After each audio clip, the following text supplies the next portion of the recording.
portal. Dun, dun, da, da, da, da, da, da, da.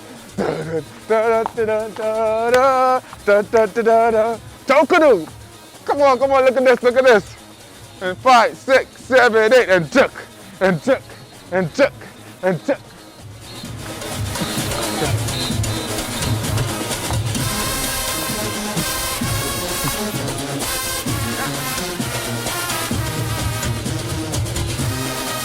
I coming! I coming! I coming! We coming!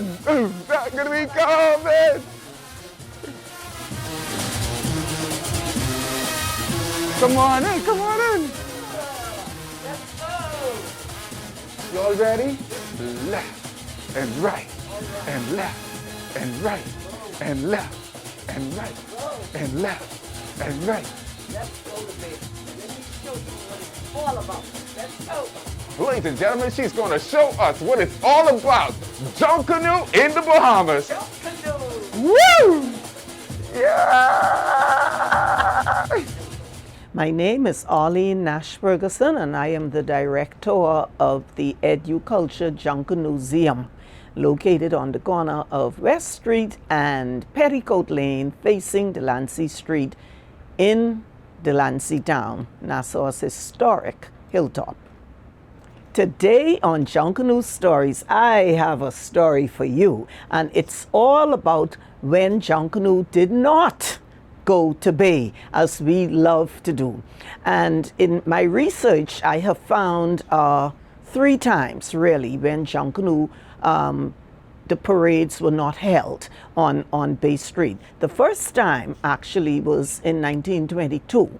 The Hotel Colonial burnt down in March of that year, and the government needed to have it restored immediately for the winter season.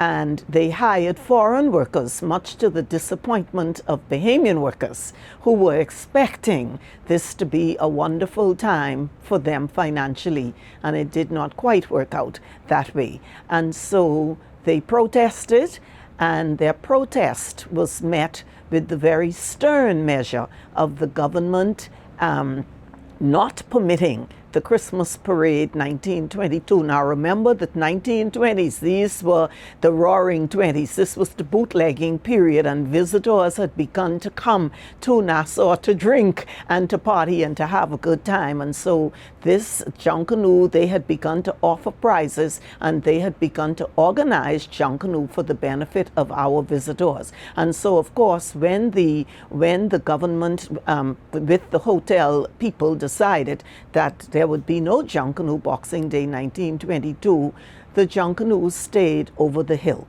and the drums never stopped beating in Delancey Town, in Grantstown, and in Baintown. And then several people petitioned the government, and the government agreed finally that Junkanoo could come back to Bay Street New Year's 1923. And the Bahamians said, we'll stay over the hill, because apparently, I don't know whether or not the shops used to open during Junkanoo time, but the merchants on Bay Street were the main ones who asked for Junkanoo to come back because of their loss of revenue. And the Junkanoo said, we'll stay over the hill and we'll support our own. And so that was the first evidence I found since the parades were organized and structured around 1900. That was the first evidence I found of Junkanoo not being on Bay Street. The second time I uncovered was in 1942. The Bahamian workers protested. We know about the now famous Burma Road riot in 1941, when Pearl Harbor was bombed on December the 7th, I think it was. That signaled the entry of the United States of America into World War II. And they made an agreement with the British government. Of course, we were a British colony. They made an agreement with the British government that they could use certain British territories in our part of the world to build airstrips to train their airmen. and there were 2 airstrips being built on New Providence by a company called the Pleasantville Company. And somewhere along the line, the Bahamian workers found out that they were being paid less for the same work that their American counterparts were doing. And so they blamed, as I can understand it, they blamed the government, thinking that the government of the Bahamas had instructed that the wages would not increase, pending any after. If the wages went up during this period, then I guess the government felt that they would be inclined to have to continue that. And so whatever the story was, the Bahamian workers blamed the government of the Bahamas. And so they rioted. The Burma Road riot, considerable damage done on Bay Street. There was a curfew put in place. We also think that this is the first time we've had a curfew. There was a curfew put in place. My godmother, who is 97 years old, tells me you couldn't go on Bay Street for a period of time, and so the fallout was dramatic. And Junkanoo, the banning of the Junkanoo parade was one repercussion of the whole thing. And so again, from 1942, there was no Junkanoo on Bay Street. 42, 43, 44, 45, 46, 47. And then in 1947, a group of Bahamians, white and black, men and women from across the spectrum, got together, formed themselves into the Citizens Masquerade Committee, and petitioned the government to have Junkanoo return to Bay Street. And the government said, these are my words, in essence, you can have a trial parade, New Year's 1948, and if the people behave, my words, then we will continue. And so Junkanoo returned to Bay Street triumphantly. There's a photograph right up on the wall, right where you are. My uncle was a member of the Masquerade Committee. That is what started my passion for Junkanoo, because in saying thank you to him for his contribution to bringing Junkanoo back to Bay Street, they used to rush right up here. And they heated their drums across the street, and he would be waiting for them right at the kitchen table. Get up, put on his jacket. He went to Bay Street in a suit, and they would escort him with great pomp to Bay Street. So, to the best of my knowledge, 1948 was the trial parade that brought Junkanoo back to Bay Street. New Year's 1948, and I picked up one other example when it did not happen, which was Boxing Day 1953, because of what was described as disorderly behavior by Bahamians. And so those are the 3 instances in the 20th century that I have been able so far to determine when Junkanoo did not happen on Bay Street. And of course, the COVID drama that we are still in the midst of is the 4th time that I personally, there may be more, but that I personally have been able to find. Well, for the best that I could understand, and I had a conversation with John Chipman about this many years ago, and he was recounting the whole thing. I don't think people panicked. I think they decided that they were going to continue Junkanoo. Junkanoo didn't stop, just the venue changed. And so they held Junkanoo in Grantstown over the hill, and they did not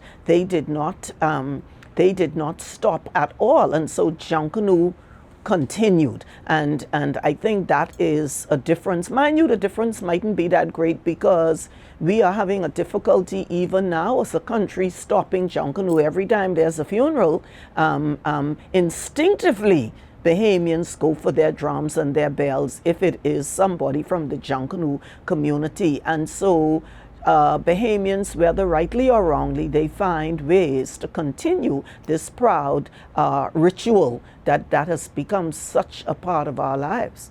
Remember that Junkanoo started as resistance to slavery.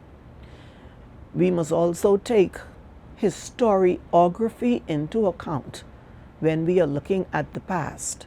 And what historiography basically says is that the story is told from the vantage point of the person who is telling the story.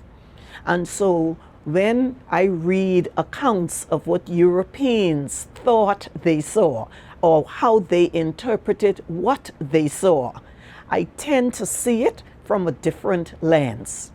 So Dr. Nicolette Bethel tells us that Junkanoo started as resistance to slavery.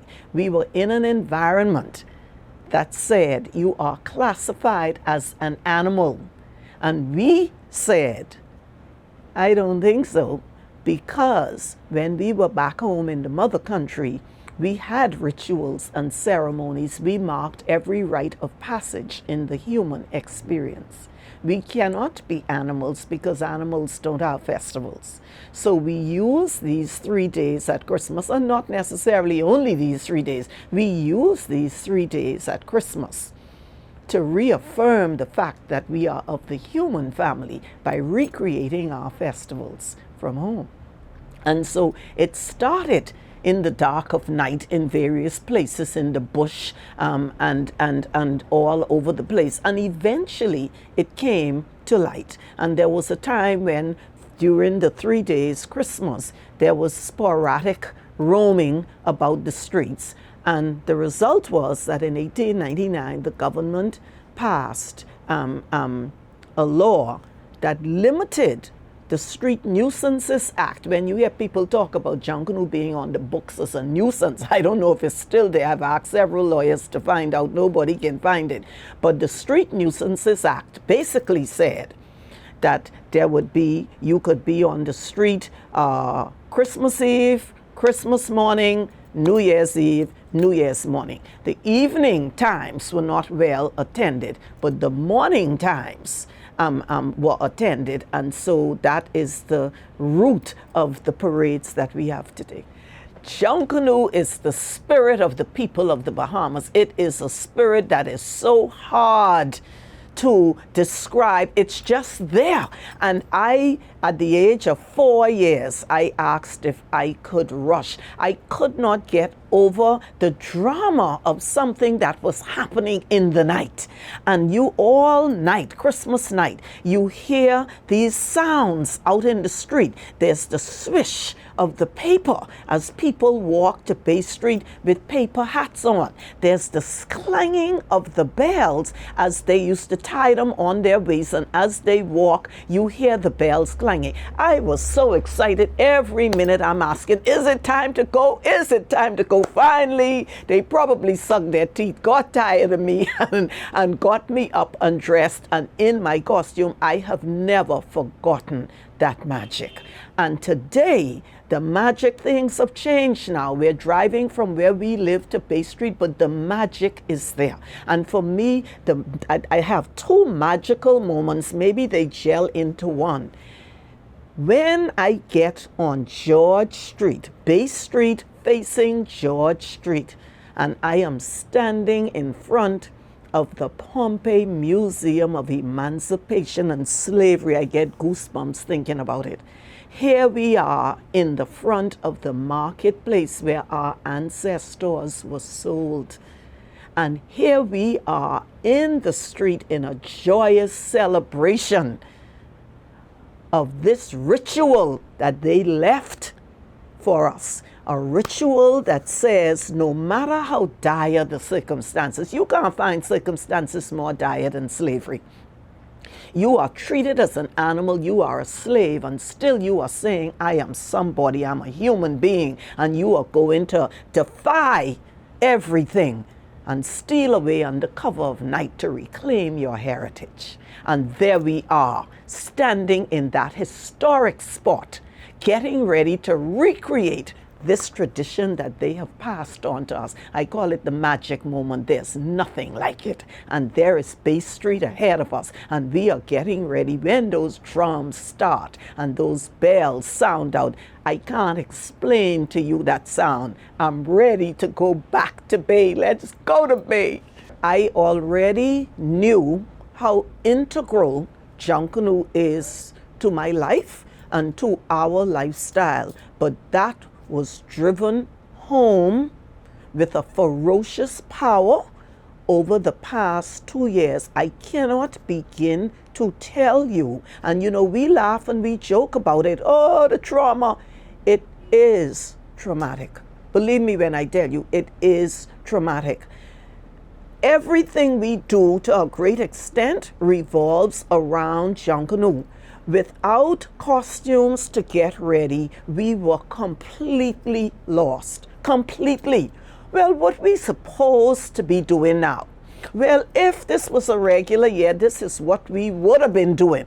And the trauma is very real. And so here we were hoping that this would only last for a year. We are into the second year and we still don't know if we will be able to have a parade. And so I cannot begin to tell you how deep Junkanoo is in the psyche of the people of the Bahamas, and that is because it is not just a parade and a competition.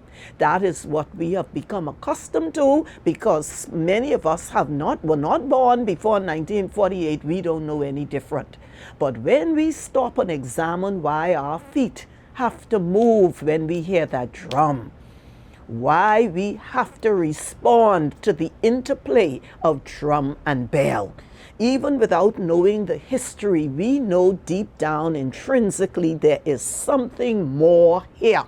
And that is what we miss. Junkanoo, the spirit of the people of the Bahamas. Okay, we have an expression in Junkanoo that says, go with what you got.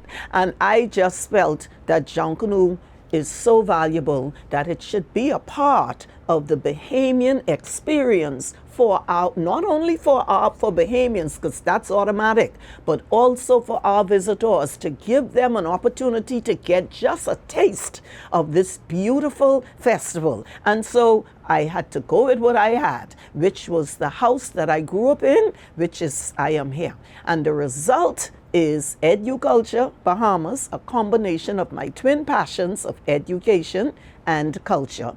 And this is where school children come to learn the story of Junkanoo and to make their little Junkanoo hat. This is where visitors come to hear about the people of the Bahamas, our strength, our pride, and how we manifest it in this magnificent festival. So one of these days, I'll see you at Educulture. We are in the heart of Nassau's historic hilltop, the old Delancey Town. We are 2 doors down from the National Art Gallery. We are on the corner of West Street and Petticoat Lane, and we are facing Delancey Street.